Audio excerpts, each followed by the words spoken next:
The man who shaped the battles of Pearl Harbor and Midway was the Japanese admiral Isoroku Yamamoto. Yamamoto was a brilliant and far-sighted admiral. He had been educated at the Japanese Naval War College and Officers School and then sent to the United States for training. After completing his studies at Harvard University, he was appointed as a naval attaché in Washington, D.C. Finally returning to his country Japan in the late 1920s, Yamamoto realized the importance of using aircraft in naval warfare. Aircraft carriers were the future of naval warfare. He therefore initiated an aircraft carrier development program in Japan in the 1930s. Since Yamamoto had served as a naval attaché in the United States, he was well aware of America's power and capabilities. Therefore, he was always against the idea of going to war with America. However, this decision was not up to him, and when the decision was made, he began to work to ensure that it would be a decisive blow of defeat. Yamamoto took the British attack on Taranto in November 1940 as an example.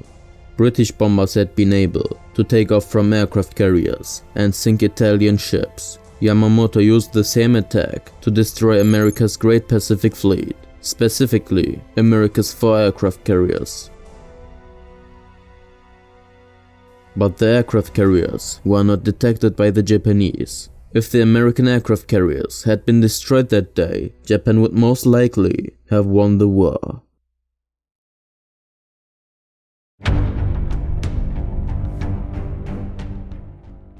For 35 years following the Battle of Tsushima, large armed warships dominated the seas.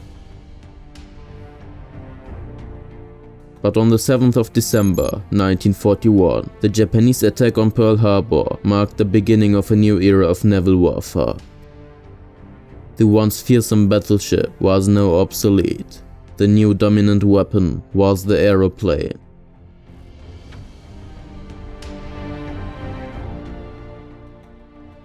Indeed, the war in the Pacific unfolded differently than either side had anticipated. As in previous naval battles, the close-range clash of warships was not the main spectacle of the struggle. The most dramatic and important of these carrier versus carrier battles would take place around Midway Island in June 1942. On the 7th of December 1941, the Japanese attack on Pearl Harbor didn't meet expectations and the targeted aircraft carriers were not found.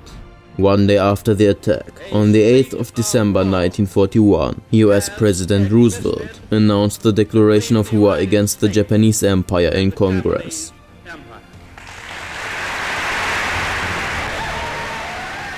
However, America's Pacific Fleet couldn't recover for 6 months after this attack, in which it was severely damaged.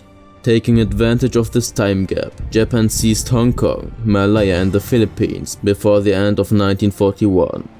Although the situation seemed to be a devastating result for the Allies, Britain was very pleased with this situation, because the United States was now also in the war.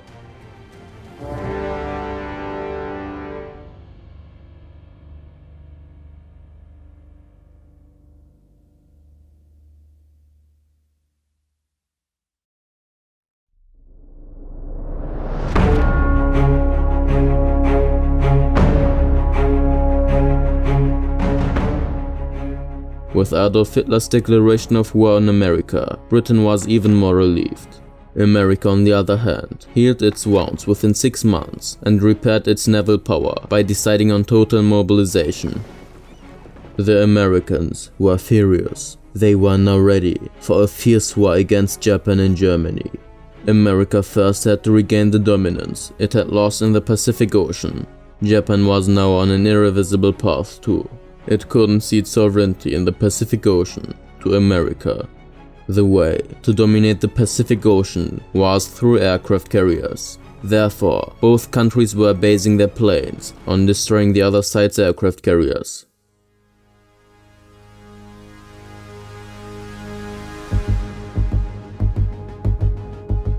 America's great aircraft carrier Lexington was sunk by Japanese aircraft during the Japanese attack on the Philippines. America had only 3 aircraft carriers left. Yamamoto began to plan to sink these 3 carriers by luring them into an ambush of superior Japanese forces. He had always favored complex and all-power operations. His plan to trap the American carriers was one of his most elaborate. He had a large armada and transport ships carrying thousands of troops to carry out the planned invasions. The main strike force of 4 large aircraft carriers was commanded by Admiral Nagumo. Key to the plan was a small island, the last point of resistance, the outpost of American defenses before Pearl Harbor, Midway.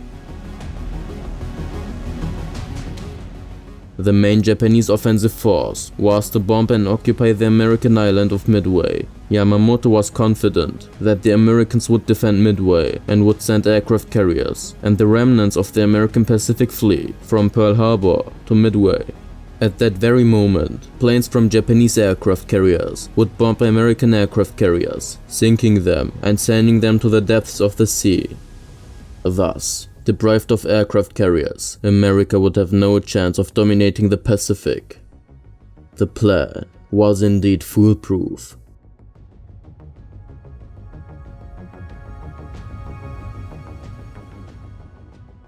The Americans had no idea that an attack on Midway was imminent. At the time, the Americans had a permanent crypto unit in Hawaii. It was headed by a commander named Captain Joseph Rochford. Joseph Rochford was a cryptographer who had lived in Japan for a while, learned their culture, and was fluent in Japanese. He noticed a subject with the code AF that he constantly came across in the radio conversations of the Japanese. The more he thought about it, the more he came to the conclusion that this code meant Midway. Although he reported this to his superiors, this issue was not taken seriously by the American authorities, because the American commanders thought that Midway wasn't an important place and that the place to be attacked should be a more serious place.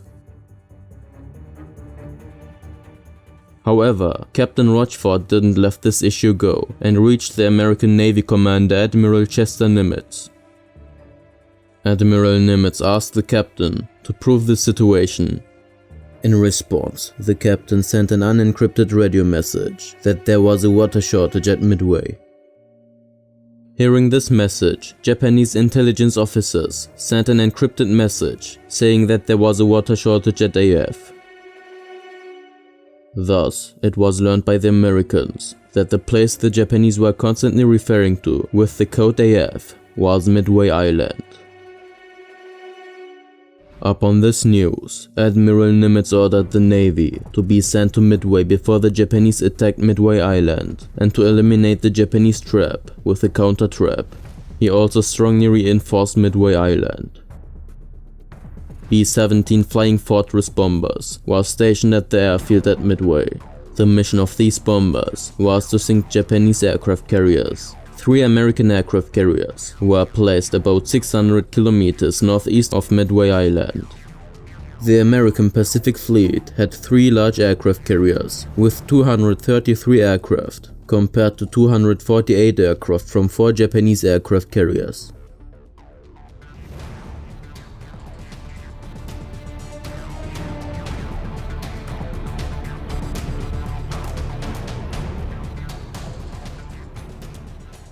The Japanese launched an attack, unaware that American reinforcements had arrived on the island. On the morning of the 4th of June 1942, the Japanese fleet attacked Midway Island with an attack force of 108 aircraft.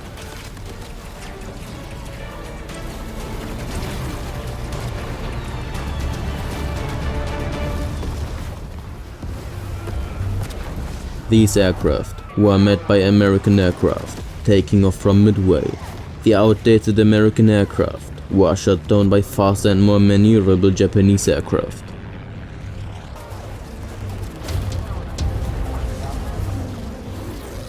Midway Airport was bombed by Japanese aircraft. Meanwhile, both sides sent reconnaissance planes to search for the other side's aircraft carriers. Japanese reconnaissance planes were catapulted from cruisers. However, the catapult of Cruiser No. 4 broke down and had to take off half an hour late. Luckily, the sector where this broken No. 4 was assigned for reconnaissance was the sector where the American aircraft carriers were. Meanwhile, Admiral Fletcher had received reports of the location of at least 2 Japanese aircraft carriers. Early in the morning, Hornet and Enterprise sent a 116 aircraft strike force, including 67 dive bombers and 29 torpedo planes, to the targets. Instead of flying and attacking as a cohesive group, the Americans were still using their old system of coordination. The squadrons were therefore separated from each other and operated at different ranges and altitudes. Meanwhile, a group of American bombers had lost their course due to navigation errors and were heading in the wrong direction. Meanwhile, a medium-sized American bomber squadron, which had taken off from Midway, had moved towards the Japanese carriers. The first aircraft to reach the Japanese carriers were 37 bombers from Midway. Japanese planes took off to defend against them. The Japanese planes, piloted by experienced pilots, shot down 18 of the 37 American planes before they could get close, forcing the other planes to drop their bombs and torpedoes early. Consequently, no hits were recorded on Japanese aircraft carriers.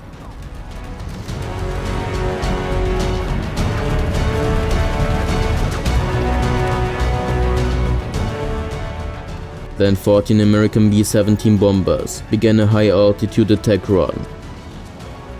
They dropped their bombs from such a height that the Japanese aircraft couldn't reach them.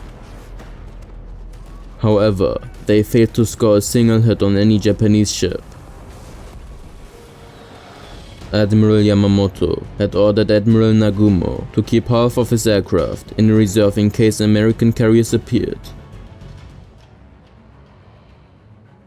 But Nagumo disobeyed this order. He ordered that these aircraft be armed with bombs to launch a second attack on Midway Island. Just then, Japanese reconnaissance unit No. 4 radioed that it had located the American carriers. But it was too late. About 100 American aircraft from the aircraft carriers Hornet, Enterprise and Yorktown had found the Japanese carriers and had begun an attack run to sink them.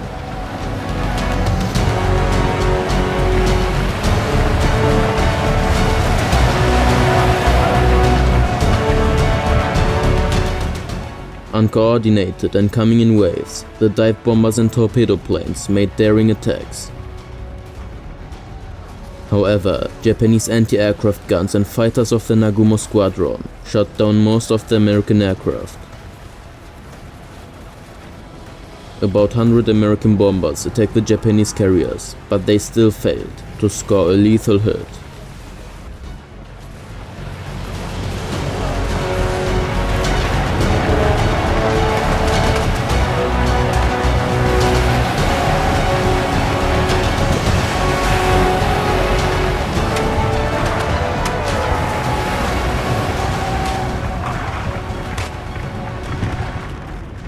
A group of American bombers, who had been lost over the ocean while the battle was raging, began a return maneuver because they were running out of fuel.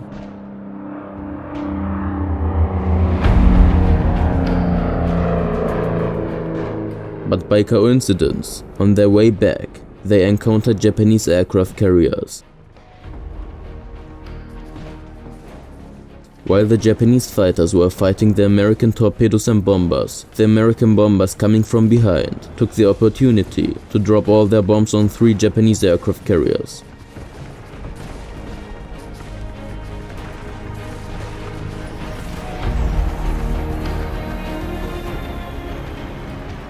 Within 4 minutes, 3 of Japan's leading aircraft carriers, the Akagi, Kaga and Soryu, were irreparably damaged.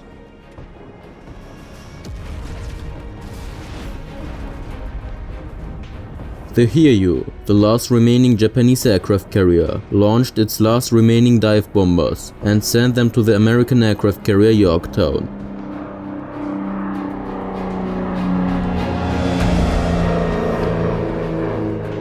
3 of the 7 Japanese aircraft scored direct hits and managed to sink the Yorktown aircraft carrier. However, the outcome of the battle had already been decided and the Japanese were defeated. The last action of the battle was an attack on the Hiryu aircraft carrier by the Americans with their remaining aircraft.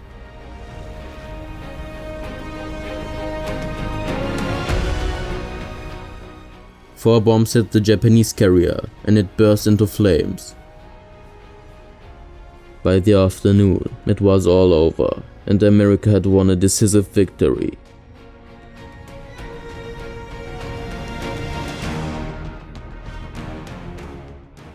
The Battle of Midway was the turning point of the Pacific War. The 4-minute action at Midway completely changed the balance of power in the Pacific. Before the Battle of Midway, the Japanese were outnumbered in terms of aircraft carriers. Now, the Japanese had lost 4 aircraft carriers, while the Americans had lost 1. After the Battle of Midway, the United States took advantage of the industrial capacity of its country by continuously increasing the number of aircraft carriers. Before Midway, the Japanese were always victorious and aggressive. After Midway, the roles were reversed. While the Japanese had to defend a constantly shrinking empire for the rest of the war, it was the United States that was constantly on the offensive.